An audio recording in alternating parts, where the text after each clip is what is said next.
Well, the first test drive this morning went really well. Everything worked a treat. The aircon works, it's not super cold.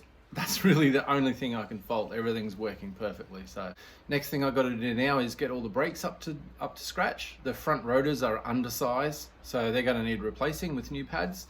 And I'm just about to check the rear pads and rotors as well. So that's what I'm going to go ahead and do. Just going to quickly go through the process of replacing the brake rotors and brake pads on Citroen C2. We're going to go ahead and remove the rear rotor and brake pads as well. It's actually a little bit more involved than the front, but let's get stuck in. Again, 13mm.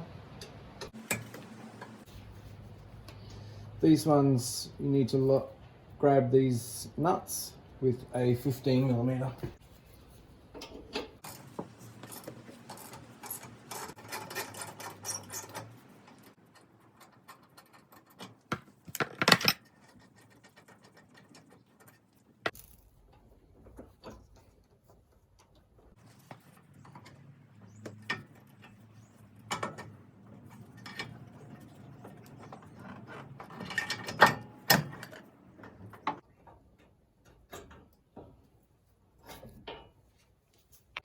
We got some more Torx, and this size Torx is T50.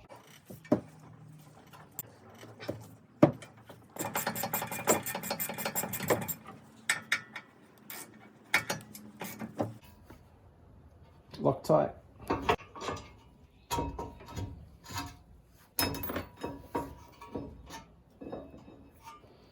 And the caliper holding bracket. Same as before, except there's just one single T30 holding the rotor onto the hub. Here's my caliper winding tool that I've just made out of a G-clamp, a socket. So this is actually a spanner from a grinder to remove the grinding wheel, just from a portable grinder. This socket allows me to move this backwards and forwards so that I can wind it in, release it, lock it back in, and then wind it again. It's working well.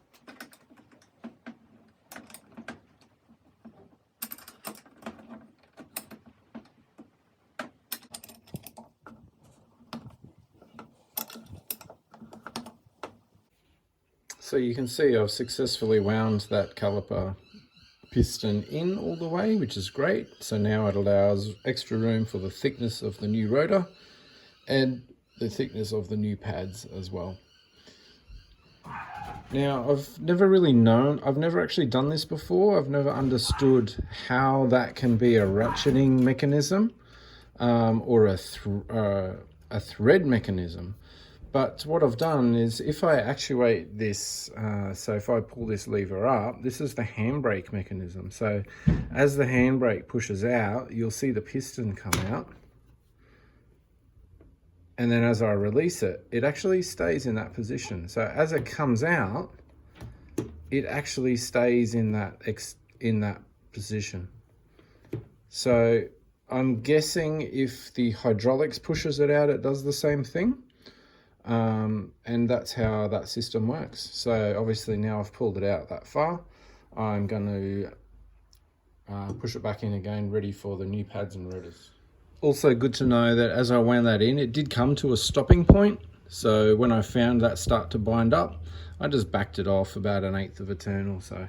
First thing you want to do with your new rotors is just to check them against your old ones. Make sure that they are the right size, of course. So it's quite easy to check the outside diameter. It's quite easy to lie them down on a flat surface and just check the hat height as well. And then of course, make sure the holes line up for your studs and your locking screws as well. So I've actually moved the backing plate as well for this particular job because I wanted to paint them as well. So we wanted to paint the caliper and also the backing plate so that if you do see through the wheel, you can actually see that, and it's going to look like it's supposed to be like that as well. You can see I haven't painted the whole caliper as well. I've really only painted what you're going to see from looking through the wheel Or if you look back underneath the car, what you're going to see from that angle. The other thing I've done is clean all the bolts really well just with a wire wheel and get ready to put some Loctite on them as you put those back into the application. The other thing you're going to want to make sure you do is check that your new pads are the right fitment as well. So you can see those shape look fine, and of course I've fitted one side up already, so I know they fit perfectly as well. So these are the backing plates that I've painted as well. I really love, I keep all these old caps from connectors and things. They just come in so handy because these ones, obviously you can see I fitted perfectly on that. So I haven't needed to worry about taping up those areas on here. And it just makes that really, really easy to do. The other thing I found out was the pins that go in here. So these are the sliding pins for the calipers. You can see they're actually different. So one of them's actually taper stepped, and the other one has three flats on it, which are 120 degrees apart as well. I actually can't remember which way these came out of these sliders, of these backing plates. So what I'm going to do is the leading side. So basically as that rotor turns, one's going to be leading and one's going to be trailing for normal forward direction. So one's going to be leading and the other one's going to be trailing as the rotor turns around in the direction of normal forward rotation. So I'm going to put the one that has 120 degree flat spots on it. I'm going to put that on the leading side, and I'm going to put the other one, which has the tapered steps on it, on the trailing side. That just makes the most sense to me, and hopefully one day I'll find out why they're actually different, because at this stage I really don't know. The other good thing is that these are actually labeled. So GND for ground, so that's going to go to the lower side. The wheel's going to turn in this direction because this goes towards the back. So the rotor's going in here. So this becomes the leading one. This is the leading one. So I'm just going to apply some molybdenum disulfide grease to those.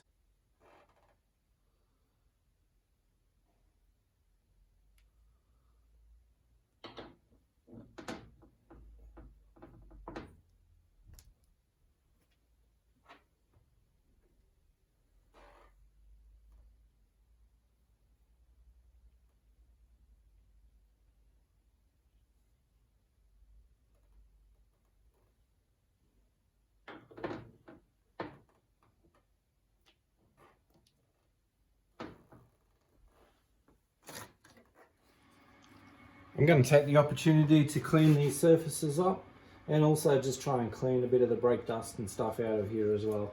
It is brake material, so you should also wear a face mask. Make sure you're not going to breathe this stuff in.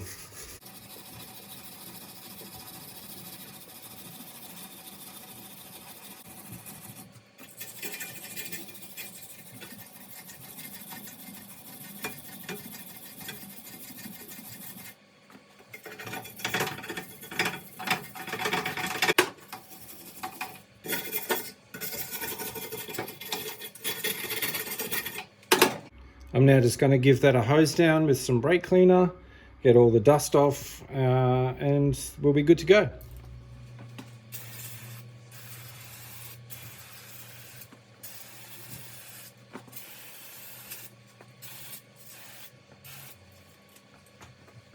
It's also really important with new rotors. They do come covered with oil, so make sure you use some brake cleaner to remove all the oil off both surfaces. So I've already done that on this one. So this is now ready to go on the car.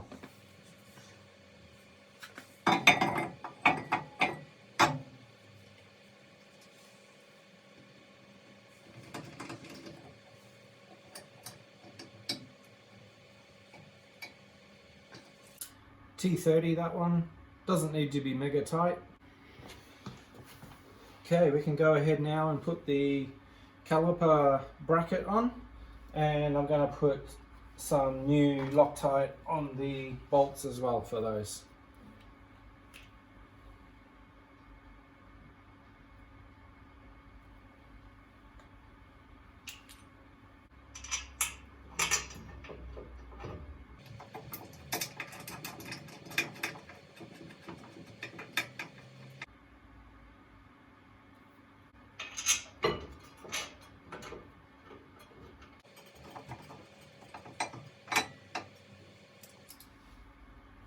backing plate bolts are T50.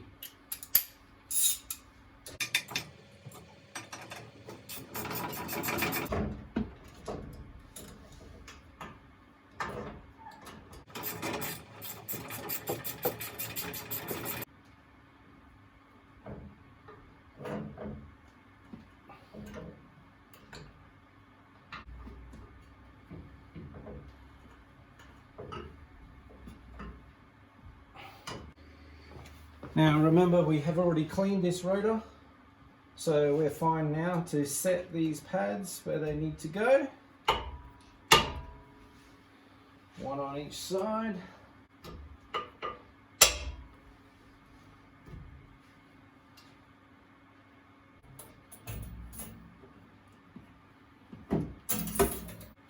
And again, I'm just going to put some Loctite on the caliper bolts as well.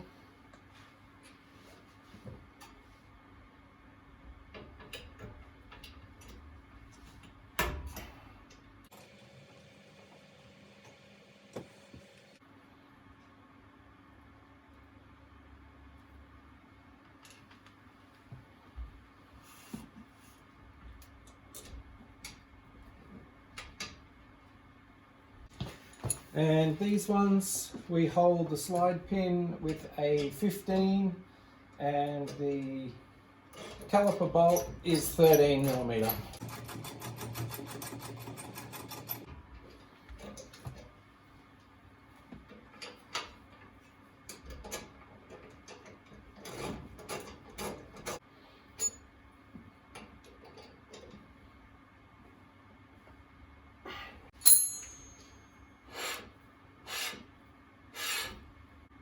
So there you have it. It's pretty easy. Now, of course, I've just got to do the handbrake mechanism up, and then I can look at doing some adjustments as well, making sure that the caliper piston moves out fine, ready for bleeding the brakes. So what I've done here is I've just gotten a very sharp tool and just pulled this barb out again. You can then just rotate this and you'll see that there's a few barbs there. The idea of that is that pushes through the hole here in the handbrake cable retainer. So it pushes through and then the barbs stop it going backwards again.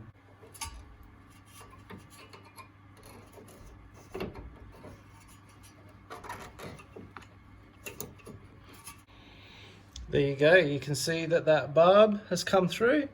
So now there's no way that that can pull back. Even though as I pull this into the caliper, that's going to hold it in position anyway. But I don't want to do that right now, because what I want to do is use this lever to make sure the adjustment, we get a little bit of adjustment on the pads. Alright, so remember when I had these calipers on the bench? Oh, that's a problem there. So I need to make sure that spring isn't hanging out. So that's no good. I'm going to have to pull that caliper off and fix that. That should not be visible. Okay, I've just pulled that caliper off and put it back on, just to make sure that the springs are in the right place that push the pads in towards the rotor. So that's all looking fine now.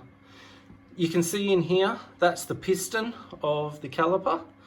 So what we want to do is actuate this handbrake, and from what we saw on the bench, that should push the piston out. So it's going to depend on there maybe being some fluid in there as well. So I'm not sure if this is going to work or not. We may have to wait until we start bleeding that.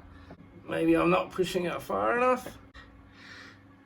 Doesn't look like that seems to be doing much, so maybe we wait till we get some fluid back in there. I have had the calipers off, so they are void of fluid at the moment.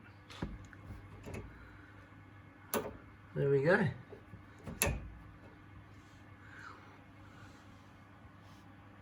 So as I said, I did have these calipers off to paint them.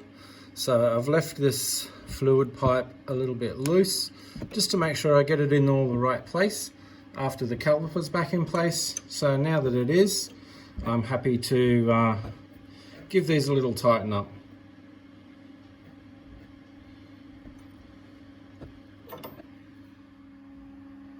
Something that always worries me is leaving brake fluid in the nipple. In the past, we used to hose them down to wash off all of the brake fluid. But again, water's going to get inside. Unless you dry it out really well before you put your cap on, you're always going to end up with keeping fluid in there. So something I've done is grab your WD-40 with the nice extension tube on it and just give that a little spray out.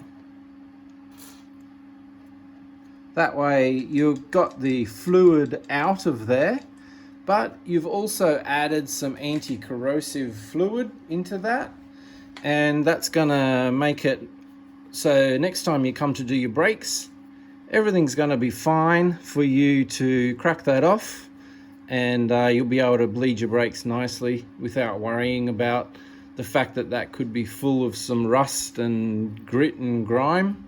So just a little tip, something that I like to do. Once you've got that all cleaned out and tightened up, you can go ahead and put your dust cap back on that, and there you go. That'll keep it all nice and clean for next time.